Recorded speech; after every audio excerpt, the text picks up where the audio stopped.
Ankara's handshake with Tehran at Shanghai Cooperation Organization Summit is a warning to NATO. Commentary. At the recent Shanghai Cooperation Organization Summit in Tianjin, China, Turkish President Recep Tayyip Erdogan and Iranian President Masoud Pezeshkian shook hands, announcing a strategic drift with operational consequences that Washington and NATO can no longer ignore. The SCO is a bloc built by Beijing and Moscow to counter Western power.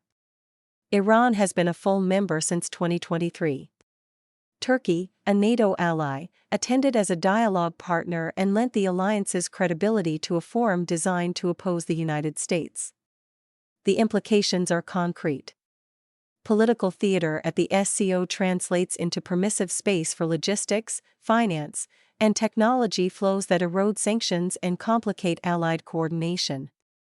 Ankara's engagement offers Tehran diplomatic oxygen, potential economic channels, and a path to normalize cooperation. The operational question is not Ankara's rhetoric but what capabilities and relationships this forum enables. If Turkish ministries, state-owned enterprises, or defense companies use SCO mechanisms to expand contact with Russian and Iranian counterparts, the result will be stress on export controls, financial compliance, and intelligence deconfliction. Defenders will call the maneuver pragmatic non-alignment. They will argue that Turkey balances among centers of power to maximize leverage. That case ignores scale and direction. When a NATO ally lends political cover to a bloc positioned against the United States, and does so alongside a U.S.-designated state sponsor of terrorism, the cost is not theoretical. It appears in blurred compliance lines, contested technology transfer, and allied planning that must discount Turkish reliability at the margin. The problem is not Turkey's desire for autonomy.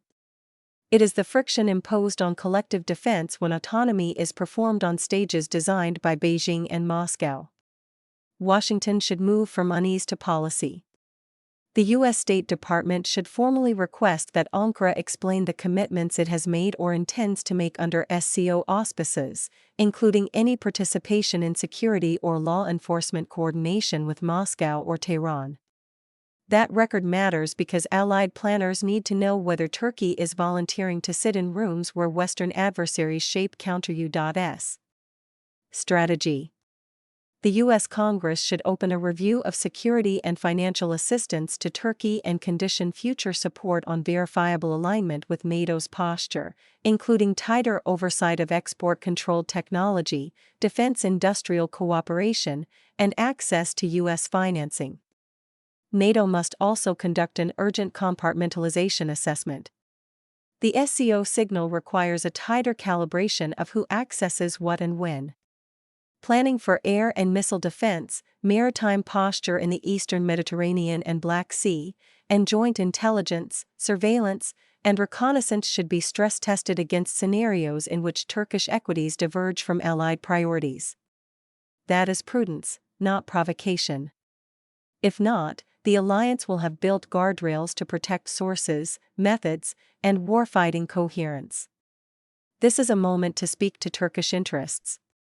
The United States should make clear that the benefits Ankara seeks, modernization of its air fleet, deeper industrial collaboration, privileged intelligence, and training pipelines, depend on choices that reinforce, not erode, the coalition deterring Russia and constraining Iran.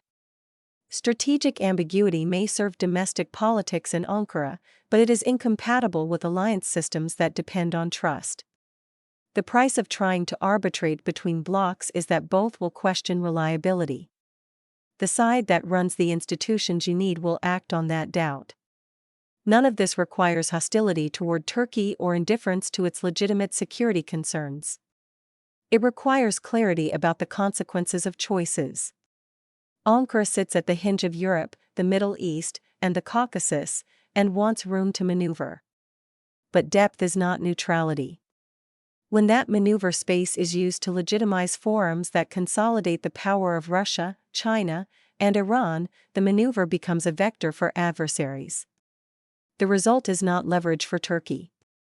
It is leverage for those who prefer a divided alliance. The handshake in Tianjin is therefore a decision trigger. Washington and NATO do not need to overreact, but they do need to decide whether to treat this as business as usual or as a signal that Turkey's calculus is shifting in ways that require a reassessment of the security relationship. Contingency planning should begin, alternative basing and logistics routes for critical missions, tighter technology sharing, and a framework for reconstituting cooperation if Ankara chooses to reaffirm its commitments. If, instead, Ankara deepens its ties to the SCO's orbit, the alliance should be ready to operate with a Turkey that is formally in NATO but functionally semi-aligned with a rival bloc. Designing for that possibility today will protect Allied deterrence tomorrow.